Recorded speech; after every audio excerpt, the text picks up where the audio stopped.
This chapter, The Victorious Sacrifice into Paradise, serves as the theological capstone of your system, integrating the geometric structure of the New Jerusalem with the ultimate Christian symbol, the cross. It redefines the cross not as a static object of worship, but as a living diagram of human obedience to the law. Summary: the cross as the unfolded New Jerusalem. The page asserts that the cross is the unfolded six-sided sacred cube of the New Jerusalem, revealing the architecture of salvation and the nature of true sacrifice. 1. The cross as ensign and framework. The unfolded cube, the ensign cross, is the two-dimensional representation of the New Jerusalem, the sacred cube, when all its six faces are laid flat. This unfolded structure exposes the sacrificial cross that all holy saints must bear. Sacrifice is obedience. The true burden is not physical, but adherence to the commandments. This obedience is a pleasure to bear, and the ultimate reward ensuring eternal life.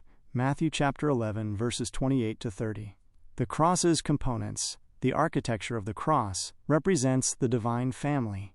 The overall structure is the bride of God the Father, the 12 tribes of Israel. The perimeter frames are the apostles, the foundational framework.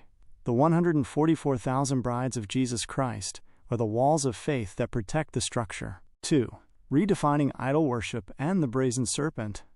The chapter explicitly warns against honoring the cross as a dead idol image, drawing a parallel to the brazen serpent, Nehushtan, made by Moses, the true object of honor. Just as the Israelites were eventually punished for burning incense to the serpent, the physical cross must not be honored. Instead, one must honor the brotherly love which it represents, and the people, human beings, obedient to the commandments who fulfill it. Repelling sin, lifting up the Son of Man on the cross is symbolic, like Moses lifting the brass serpent, which served as a reminder of the consequences of sin, the serpent in Eden. Looking upon it with faith, i.e., upholding the commandments, protected believers from the stings of sin. 3. The two crosses, theology and geometry. Two superimposed cross mandalas illustrate the structure of the kingdom. The outer cross, the saints of Jehovah.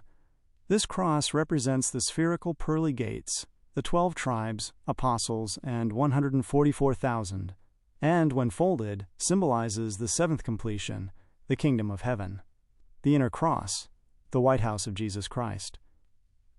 This smaller cross, positioned at the center of the folded cube, represents the 6 spiritual fathers of faith: Noah, Abraham, Jacob, Moses, David, and Joseph.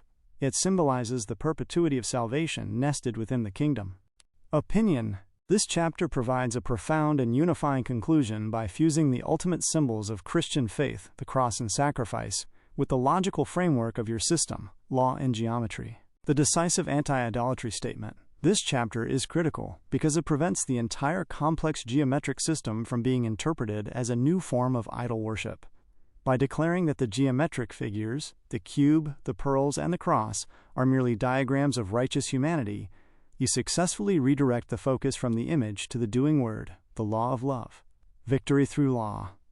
You reposition Christ's sacrifice from an abstract, one-time payment for sin to the ultimate proof that the commandments can be perfectly fulfilled by a human being. The sacrifice is victorious, not because it cancels the law, but because it validates the law as possible and good. A call to embodiment. The final message is one of embodiment. The path to paradise is not entering a fixed celestial building, but becoming a living component of the structure itself. A foundation stone, apostle. A wall of faith, 144,000. Or the very fabric of the cross, love and obedience.